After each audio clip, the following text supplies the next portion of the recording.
Good morning, everyone. Welcome to the February Technical Committee meeting. Members, please turn your cameras on during the roll call and also for voting items. This meeting is being recorded. If anyone should experience difficulties during the meeting, please send a message in the chat box. At this time, Rebecca will start the roll call to determine member participation. Rebecca? Good morning. City of Annapolis, Anne Arundel County, Here. Baltimore City, Baltimore County, Here. Carroll County, Harford County, Here. Howard County, Here. Queen Anne's County, Here. MDOT, Here. MDE, Here. MDP, Here.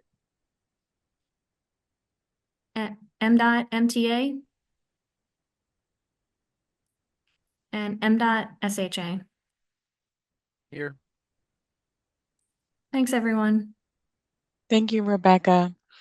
Our first item is approval of the minutes from the technical committee meeting in January. Have members had a chance to review the minutes? If so, can I have a motion and a second to approve the minutes? Harford County moves. Harford County moves. Thank you. Sure. And Queen Anne's County will second. Thank you, Queen Anne's County. We will now vote on approval of the minutes. When your name is read, please indicate aye or nay. Rebecca, can you read down the list, please? Sure. Annapolis, Anne Arundel County, Aye. Baltimore City, Baltimore County, Aye. Carroll County, Harford County, Aye. Howard County, Aye. Queen Anne's County, Aye. and MDOT. Aye. Thank you. Annapolis is here. Sorry for Oh. being late. Oh, no problem. Thank you. All right, thank you, Rebecca. I think Carroll County is here as well now, Rebecca. Okay, perfect. Thank you for letting me know. All right. Our first item is Resolution 26-19. We will consider the request to amend the TIP for one Harford County project. Ms. Nicole Condell will introduce the resolution. Nicole? Hi, good morning, everyone. As discussed, we have resolution number 2619. Harford County is requesting to add funding in the current TIP for the Abingdon Road Bridge number 169 over CSX Railroad project. This is currently listed in the TIP as exempt from Clean Air Act conformity analysis and will be presented to ICG tomorrow. And we have Mr. Matt Miller here to present the details of the project, and I'll pass over the mic to Matt. Thank you. Thank you, Nicole. Good morning, members of the committee. My name is Matt Miller. I am a civil engineer with the Harford County Department of Public Works, presenting the TIP amendment for the Abingdon Road Bridge 169 over CSX Railroad. The purpose of the TIP is to adjust funding for construction and include additional funding for construction inspection and engineering funds in FY26. This is a pre-existing project in the current TIP. Could you go to, there we go. The project purpose is to replace a serious and poor condition rated bridge to address public safety, increasing the width of the bridge, providing a sidewalk to provide a safer traveling area for both vehicles and pedestrians. Additionally, the project will eliminate the need for a load restricted bridge, realign existing intersections to eliminate severe skew angles, improve intersection sight distance, reduce maintenance needs for working on and above CSX property, and replace an existing ductile iron water pipe with a larger water main, which will suspend from the bridge superstructure over CSX property. As noted in the previous slide, the TIP amendment is to adjust funding for construction and include additional funding for construction inspection and engineering funds in FY26. This more aligns with the current project schedule in which Harford County intends to solicit the project this coming summer for construction 2027. The amendment, for this amendment, funding is proposed as follows. $15 million for construction. This is 100% federally funded through a previous grant approval.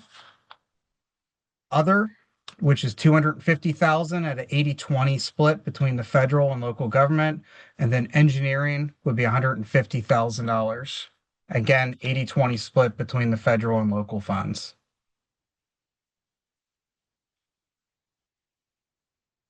I'd like to thank everybody for their time this morning to go over this project and the requested TIP amendment. My contact information is as noted on the screen if additional information is needed. I'll now open the presentation to any questions anyone may have.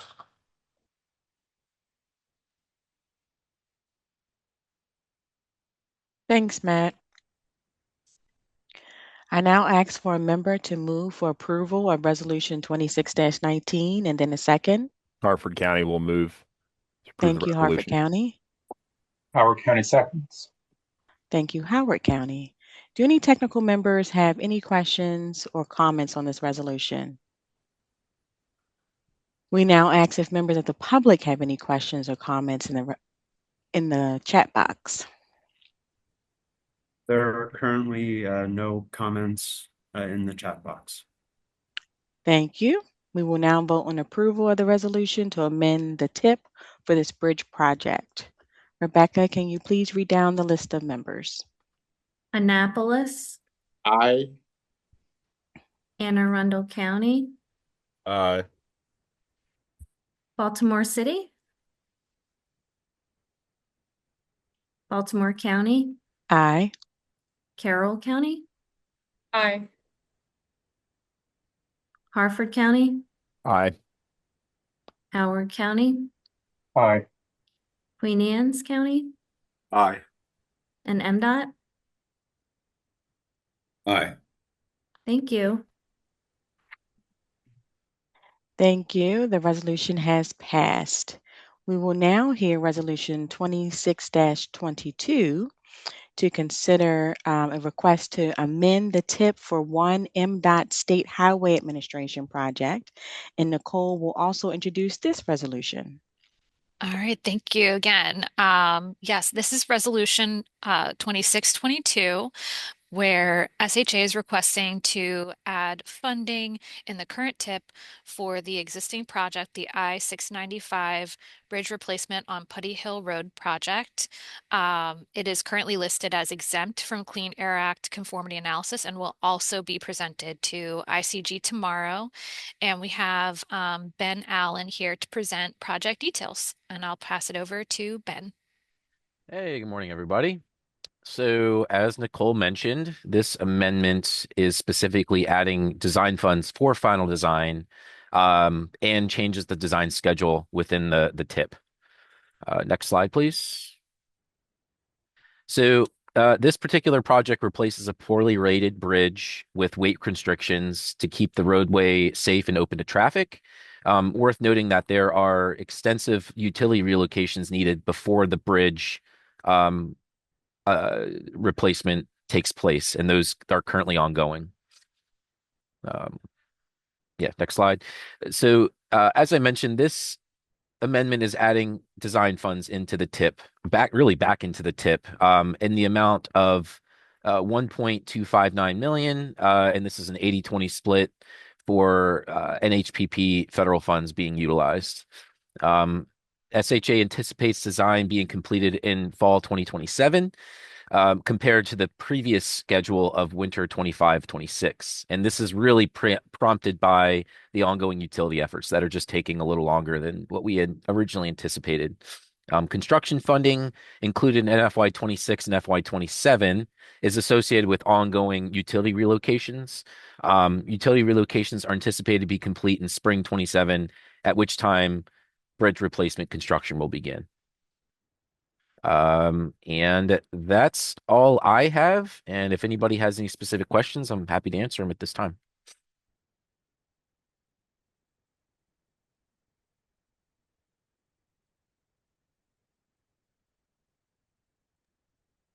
Thank you, Ben.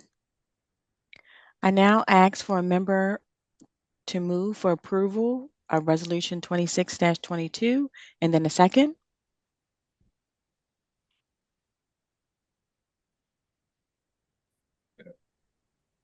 Hartford County moves to approve resolution 2622. Thank you, Hartford County. Second.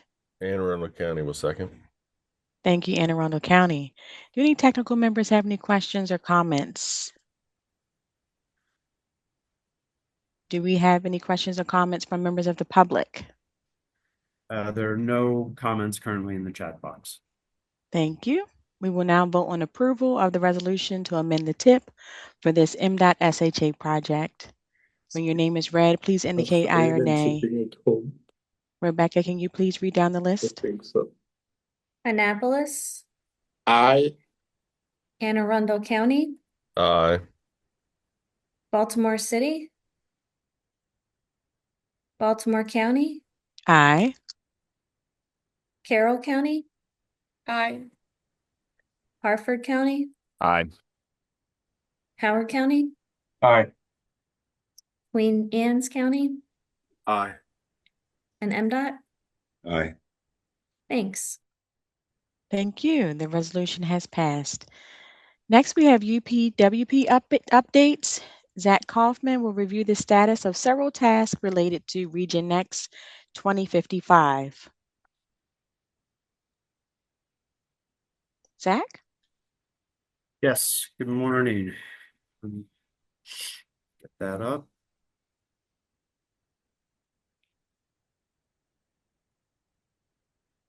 Okay, thanks. So today I have some updates on Region Next 2055, the next LRTP for the Baltimore region. I will briefly go over goals and strategies and next steps, and then the bulk of the presentation will be on proposed updates to the project scoring methodology for this plan, specifically focusing on roadway and transit technical scoring. So in terms of next steps, we're not asking for action today. It's a fairly dense presentation. I've shared it with you before the meeting, and we'll be posting it online, of course, but we are seeking your consensus next month on both the draft goals and strategies and project scoring in March, so that we can proceed with the call for projects, likely in April, but loosely scheduled for this spring. That would allow us to, make the updates we need to the project submittal form and get all of that moving in time. And we anticipate a resolution for the goals and strategies and project scoring for approval in May. So you have seen the goals and strategies before. BMC staff reviewed them last fall and proposed revisions, focusing primarily on simplifying and combining redundant strategies, integrating information learned from recent UPWP projects like the Bikeable Baltimore Region project and plain language updates. So we really retained the information was there, but that tried to make it simpler and easier to read. And then we added updates that were drawn from public involvement and surveys, primarily from the Transportation Needs Assessment Project, as well as the scenario planning project to a certain extent. And so we took what we learned there and added some additional strategies. So BMC staff also integrated several technical committee comments. These were presented last October. We are launching the website for Region Next 2055. Likely it will be up this week. That's what we're hoping for. So the full text of the goals and strategies of the draft goals and strategies will be posted online. And again, next steps here, seeking your consensus on moving forward with the draft goals and strategies so that we can proceed with a call for projects for the LRTP. Okay. Now moving on to the bulk of the presentation with updates to the project scoring methodology. We made some recommended updates here that were drawn from our transportation needs assessment. So similar to the goals and strategies, there were a number of recommendations related to certain scoring criteria. We also took a look at prior public comments from the UPWP and from the prior LRTP and integrated those as possible. And we're also trying to make sure that we're in alignment with MDOT's proposed project prioritization framework. So similar next steps here. There's a lot of information here, but take a look, and we're seeking your consensus to move forward on project scoring updates so that we can update the project submittal form, proceed with a call for projects, anticipating a resolution in May. And having that May timeframe allows us to ensure that we're in alignment with MDOT's proposed prioritization framework.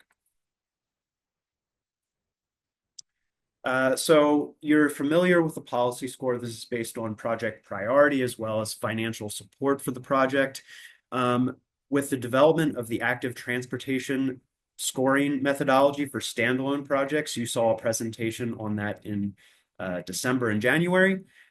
We are proposing to give these projects chances to earn a priority score boost similar to other projects. And you all will then have an opportunity to submit standalone active transportation projects to be scored for the LRTP this cycle. We also would like to consider options for integrating cost effectiveness or cost benefit analysis into the policy score. With the integration of the active transportation scoring methodology, there's a really broad scale of project costs, from smaller projects to obviously huge capital projects on the roadway and transit side. So I don't know that we're ready to suggest that for this LRTP cycle. We want to make sure we get it right, but we want to study that for upcoming project scoring methodologies.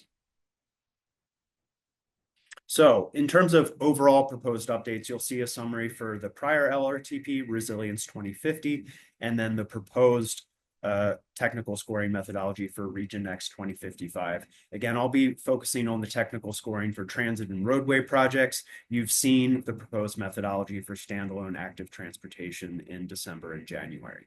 So we are largely retaining the overall distribution of points. The largest proposed change here is to decrease the points allocated to mobility and give those 5 points to access for transit projects and to safety for roadway projects. And we think that this elevates the importance of these particular goals for their respective modes: access for transit and safety for roadway. You'll also see lower opportunity areas, or LOAs, throughout the scoring methodology. Our proposed definition for that is areas with higher shares of low-income households. These would be households earning less than 200% of the poverty level. Advantages of this definition are that it aligns with our TIP mapping and evaluation. It is simple to explain and transparent, and it yields a very similar geography to other potential definitions without the additional complexity. So we would looked at the Baltimore Regional Housing Partnership Opportunity Index. That's an index of 21 different factors. It's fairly complicated to explain relative to this definition. So now getting into the individual scoring criteria, technical scoring criteria, and proposed updates. As a reminder, these are drawn directly from the regional goals, and so I'll start with highway safety. The primary change here is we're proposing to increase the point total from 10 to 15 and adding a new criterion related to crash modification factors. So we're retaining the existing criterion that's listed here that relates to consistency with strategic highway safety plans. Those points, we're not proposing any changes, but we are proposing this additional crash modification factors criterion. Now, I'm not going to go through everything here, but it is related to the estimated decrease in crashes, with larger estimated decreases yielding more points. So the point increase for safety here aligns with the importance of safety as a regional goal, as well as needs assessment findings that found that roadway safety is a top safety concern. The new criterion is research-based, quantifiable, objective, and transparent, and aligns with our federal performance measure related to serious and fatal injuries. It also aligns with the transportation needs assessment recommendation to add a criterion related to that. So there's a little information on CMFs here. It's a multiplicative factor. It can reflect a decrease in crashes, an increase in crashes, or no change based on the countermeasure. And we would be asking then on the project submittal form that you submit or identify up to 3 CMFs that apply to the project. And then BMC would confirm those and would calculate the expected change in fatal and injury crashes based on 3 years of fatal and injury crash data, which we would obtain. So in that regard, you can think about whether or not that's a reasonable ask for your roadway safety projects. Transit safety, we are not proposing any changes to the scoring criterion. We're proposing to retain the criterion related to the degree to which the project improves transit safety, things like improvements to stops, safer access, etc., as well as the criterion related to degree to which the project improves personal safety of transit riders through things like increased staffing, lighting improvements, etc. For accessibility complete streets, the primary change here is that we're adjusting the existing proposing to adjust the existing criterion to account for low stress complete streets features rather than just looking at whether the project includes complete streets features. So that kind of gets at the appropriateness of the features for the facility. This aligns with the active transportation scoring methodology and public comments that have strongly encourage the BRTB to request and provide more information on complete streets features associated with roadway and transit projects. So you'll see that the text of the criterion remains the same, but we've added this low stress feature component. And so we would be asking in the project's middle form things like whether the features that are being included are continuous, the width, if known, etc. And we recognize that some projects may not be able to provide this information, but we kind of landed on rewarding projects that can, similar to the active transportation scoring methodology. Access to jobs, we are proposing to retain this existing criterion. This is a modeled criterion based on the degree to which the project improves access, not making any changes or proposing any changes to both roadway and transit scoring. In Resilience 2050, and we're proposing to retain this, transit access to jobs got twice as many points as highway.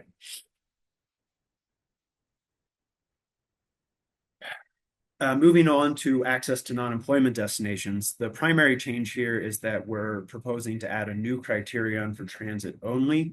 This aligns with transportation needs assessment recommendations and survey that found that transit access was a primary concern, as well as prior LRTP modeling that indicates significantly lower transit versus auto access to key non-employment destinations. So this would measure the degree to which the project improves access to non-employment destinations, structured very similarly to the jobs access criterion.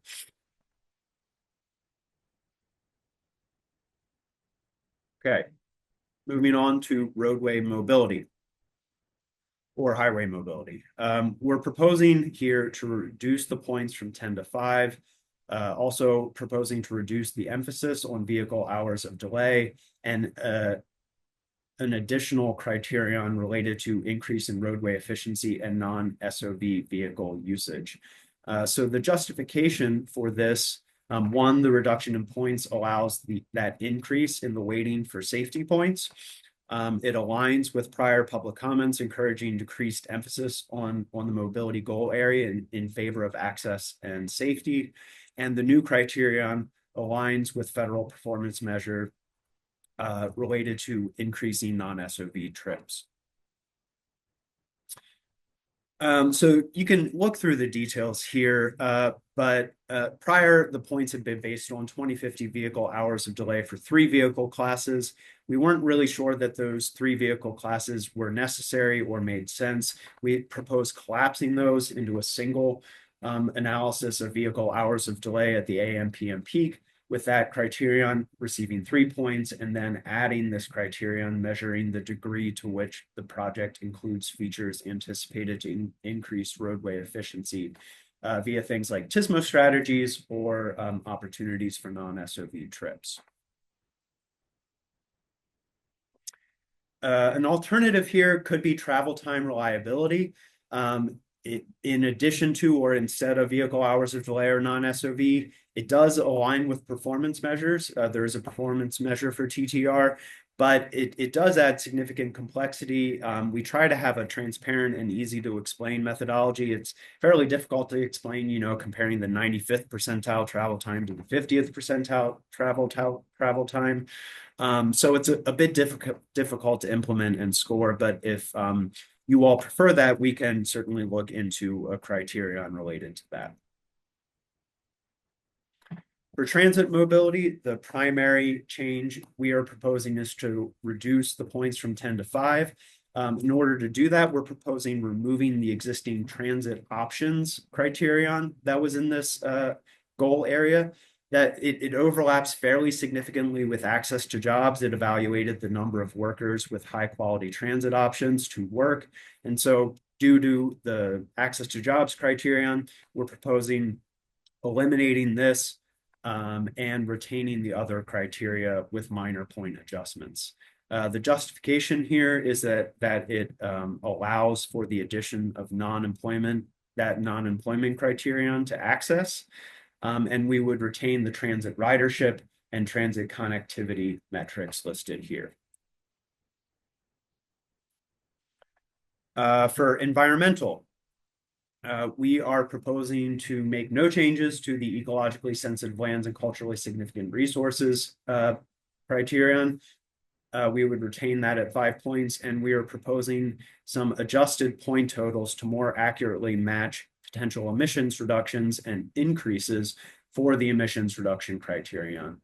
So previously, you could get some points even if a project was going to significantly increase emissions or we anticipated a significant increase in emissions. So we are proposing adjusted point totals that would require the project to demonstrate that it will reduce emissions in order to receive more points. And if it has no emissions reduction strategies associated with it, then it could potentially receive negative points as well. This aligns with both needs assessment recommendations and prior public comments that encouraged adjustment of the point totals to reflect the actual emissions reduction or increase associated with projects. And I've listed some example project types and how many points they might get below. System security. We are primarily proposing to add a new resilience criterion. We would do that by reducing the points associated with evacuation mobility. Currently, the only criterion is evacuation mobility. This new criterion for resilience would align with MDOT's guiding principle of resilience. It would incorporate growing threats of major disruptions and incorporate some elements prioritized in the needs assessment that we learned in the survey, including extreme heat mitigation and tree planting. So this would look like decreasing evacuation mobility from 5 to 2 points. We would still score projects based on whether they are on an existing evacuation route, and then proposing to add this new resilience criterion measuring the degree to which the project enhances the resilience of the transportation system, looking at hazards like flooding, sea level rise, extreme weather, extreme heat, and cybersecurity. I'm not going to go through all of this, but here are some of the hazards as well as some of the GIS layers we could utilize and some of the adaptation strategies that we would be looking for in order to score these projects. And again, this would be added to the project submittal form. Okay, last criterion, we're not proposing any changes to economic prosperity. We would continue to look at whether the project is within designated growth areas related to opportunity zones, sustainable communities, PFAs, and would give them the point totals listed here. Okay, I know that was a dense presentation. I want, you can all take some time to digest, but again, we're looking for your consensus to move forward with the call for projects next month. So we'll revisit this next month. Looking for that consensus with proposed resolutions in May. Looking at project submittal this spring or early summer, that would involve roadway projects, transit projects like you always do, and then also this new option to submit standalone active transportation projects. And then BMC staff would work on scoring projects as soon as projects are submitted, likely early summer. So that was what I have for you this morning. I am happy to take any questions if you have them now. I'll also note that though I didn't get deeply into the goals and strategies, I did include them, the full text of them at the end of this presentation. So they will be online and I shared them with tech committee members yesterday. Okay, it looks like Sam has a question. Yeah, Zach, thank you for that. The vehicle hours of delay versus travel time reliability. I know you said the TTR method would be complex. I mean, what would it look like to evaluate using that instead? I know you gave kind of a good high level overview, I guess, before all this is finalized. I'm interested in what that would look like, if that's a better choice. I do realize it might be more complex, but I wonder if it provides more accurate analysis and outcomes. Do you have an idea of what it would take to evaluate that for incorporation? Yeah, so I think I kind of agree with you. I think it may be so for vehicle hours of delay. I don't want to get into too many specifics, but we were just looking at the existing and committed network. So we were saying if your facility, your roadway or whatever is more delayed, in our model year, it would be 2055 for the plan. Then it would yield more points with the assumption that delay would be reduced. So that's kind of the intrinsic assumption there, right? Okay. The travel time reliability, what that would look like is, so we have travel times associated with trip making on every facility. We would have, so you would take the model travel times in 2055 for a facility and calculate that TTR looking at the 95th percentile travel time versus the 50th percentile travel time with the facility, and then you could calculate a TTR without the facility, and then you could, I think you would relate, you would look at the degree of improvement in TTR and assign points based on that. 3 for the top third of projects, 2 for the middle third, 1 for the bottom third is kind of loosely what I would propose. We would probably have to refine that with our modelers. But I think that's what that would look like, the degree of improvement in TTR with and without the facility. Okay. Thank you for running through that. That makes sense? Yeah, it does. It does. I see a lot of benefit to that, but that's just my standpoint. I realize that complicates things on the back end. So, well, I mean, I think, look, we're running the model anyway for a variety of these things. And so it would just kind of be another data point to calculate. Some of that could be automated. So if that is a preference of the technical committee, we can look at substituting that. Okay, well, thanks for running through it. And maybe I'm the only one with that interest or inclination, but I appreciate you answering the question. And I think I'm good for now. Thank you. Sure. Thanks, Sam.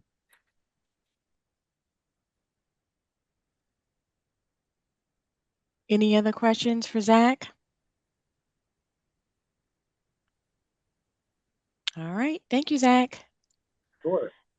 Now we will have Todd lead a discussion on the upcoming FY 2027 UPWP. Todd? Good morning, everyone. We've been talking about the upcoming planning budget for a couple of months now. Now is the time that we're going to be coming to the technical committee to go out for a 30-day public review. Next slide, please.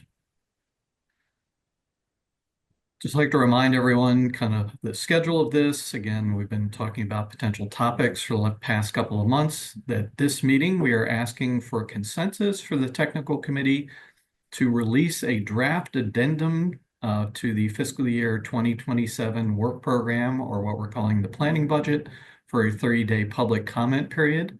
That would run from February 5th to March 8th. We're then going to review all of the comments, share them with the members, and then come back to the technical committee at the April 7th meeting for a final recommendation to carry it forward for approval at the elected official meeting at April 24th. We then submit this to our federal partners on a formal basis. We are going to be sharing it in the draft form just so that they get a head start. And then this money becomes available July 1st and runs to June 30th of 2027. Next slide, please. So this budget includes about $12.1 million in different types of categories. Again, we receive funding through the Federal Highway Administration, the Federal Transit Administration. The Maryland Department of Transportation provides part of the match, but then local funds that come through the Baltimore Metropolitan Council provide the rest of the matching funds. And the uses of this funds includes for our planning staff here at the Baltimore Metropolitan Council. It includes our traditional local jurisdictional funding that we work with each of the jurisdictions to identify planning projects that relate to regionalism. And then there's consulting funds for both the BNC general consulting work, which include things like traffic counts and our annual survey known as the Pulse. But then also focus area consultants, which will be detailed in the next slide to the tune of about $3.3 million. Next slide, please. So here are the topics that we put out to the technical committee and to the BRTB for kind of an informal vote in terms of interests. And these are the ones that we are proposing to move forward within the program. There are 16 of these different projects, so that's a little bit larger than our normal program. But again, we're trying to make sure that we are addressing all the critical needs of the region. So I'm going to try to quickly go through these since I know we have a congestion management system meeting coming up afterwards. Quickly, the automated delivery vehicle readiness project. Again, this is looking at all of the different types of automated delivery vehicles. We're trying to make sure that we can cover all of them. Those include what are known as PDDs, or personal delivery devices, all the way to potentially automated deliveries through trucks, but then also drone deliveries through that were kind of detailed in a project that's going to come up at the BRTB this upcoming February 24th at the MDOT Air Mobility Report. So we're going to be looking at the regulatory and policy frameworks, infrastructure and digital readiness for these, and safety and emergency management, looking at things like regulations and data sharing on the regulatory side. On the infrastructure side, things like allowed operating environments for these different types of vehicles. And in the safety and emergency management side, things like cybersecurity requirements. Moving forward, we have putting aside some funds for a preliminary design of a high priority BBR network segment. Again, we've been funding 30% designs for most of the Patapsco Regional Greenway. Now we're hoping to kind of branch out into other segments that were identified through the Bikeable Baltimore Region project. Moving next is the Bus Rapid Transit Readiness Project. Again, we were working with our representatives at the Maryland Transit Administration. This project, as we're envisioning it, would look to assess potential corridors, look at different types of elements that could be in these bus rapid transit systems for guideways, stations, and vehicles, and then looking at different types of right-of-ways and how these things would operate, whether or not it's center of the road or dedicated lanes, those types of areas. Moving forward, we have another readiness project. This one is driverless taxi readiness. So again, we have done some work in the past looking at connected automated vehicles. Now we know that some of the vendors are looking towards Baltimore and potentially some of our other jurisdictions for pilot programs. So we want to make sure that we're prepared for those. Again, we would be looking same things with the automated delivery vehicles at the regulatory and policy framework, the infrastructure and digital readiness, and then safety and emergency management. Doing things like data sharing protocols, making sure that we benefit from some of the work that's going on, but then making sure that our local jurisdictions are ready for these types of vehicles. Next is enhancing local transportation public engagement. Again, everyone kind of does this a little bit different, so we thought we could do a review of current practices, identify some best practices both locally and then nationally, and then develop some training tools to improve this public engagement at our local transportation level. In terms of expanded safety audits and Vision Zero speed, again, we've found some best practices and some great work being done, such as in Howard County, where they bring different types of partners to these safety audits that not only just look at some of the traffic items, but bring planners and other types of local jurisdiction members to these safety audits. It kind of expands the view of what's going on and how different types of solutions that might be applied. At the household travel survey level, again, we did the last survey in 2018 and 2019. So that data is a little bit old and is also pre-pandemic. So we've been setting aside some funding. We're working with the Maryland Department of Transportation to expand this survey statewide. So again, this would give us a good idea of how people travel throughout the region and potentially how that has changed since the pandemic. We've been talking about the inland flood analysis. Again, most of the flooding work has been done around rivers and coastlines. Their MDE has purchased a new data set, so we would be looking kind of at this inland flooding or nuisance flooding also. Things like historic road closures, trying to understand where this impact may be, and then doing some future-looking analysis to try to get prepared for some of this flooding that is occurring on a more frequent basis. On the Rail Authority study, again, there's been a lot of look at the Maryland Transit Administration and how transit has been governed here in the region and in the state. This would kind of expand that over into the rail system, trying to make sure that we look at some of the best practices around the country to see how we might be able to improve funding for the regional rail and then also other rail practices within the region. The next one is transit-oriented development funding and financing. Again, there's going to be a study that's going to be coming out soon known as the MDOT Baltimore Region Transit-Oriented Development Strategy. So we've been part of the stakeholder group, and we wanted to try to further move along the work that's being done out of MDOT on this TOD strategy. This would be looking at development funding and financing, kind of looking at a financing toolkit and looking at some structural barrier analysis to try to understand how we might be able to encourage more TOD within the region. Working with MDOT, we're looking at expanding some of our travel demand management support. Again, each one of our local jurisdictions has what used to be known as a rideshare coordinator, now known as a TDM specialist. We're looking to see how we might be able to partner with those local partners and MTA and MDOT to try to expand some of the TDM efforts within the region. There was a lot of interest in the recently done BRTB UPWP report for signal infrastructure.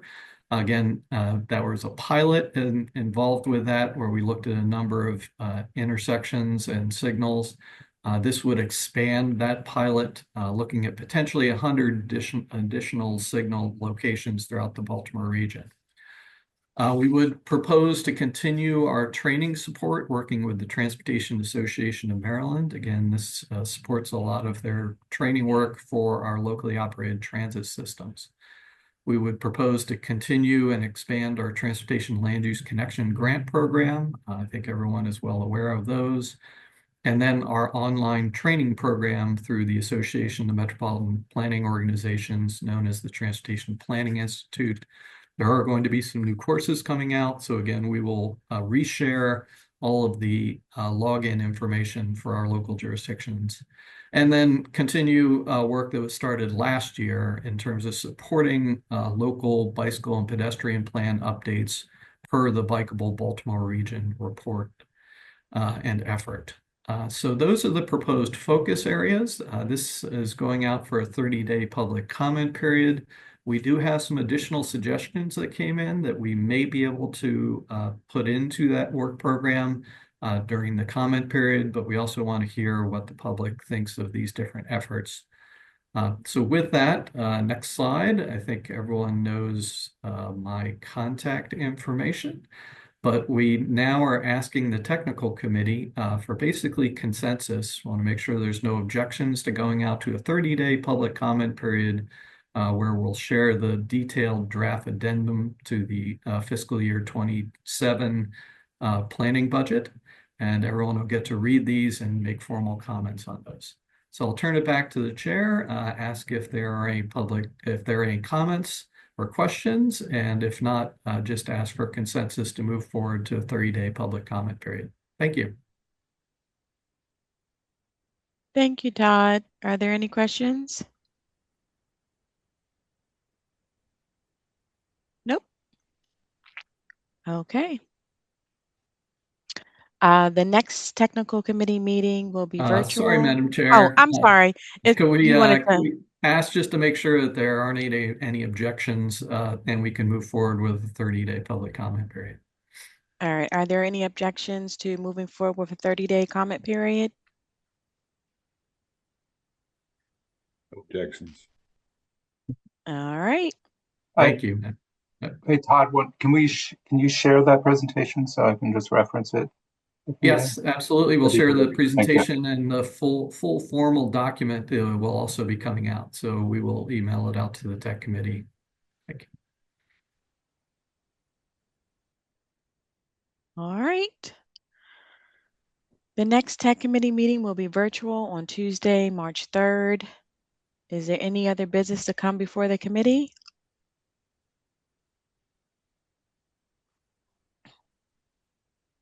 Nicole, did you have a reminder for submissions? Yes, I do. Thank you. Wanted to check in with everybody and chime in with a reminder that project submissions for the 2027 to 2030 TIP are due in early March on Monday, March 2nd.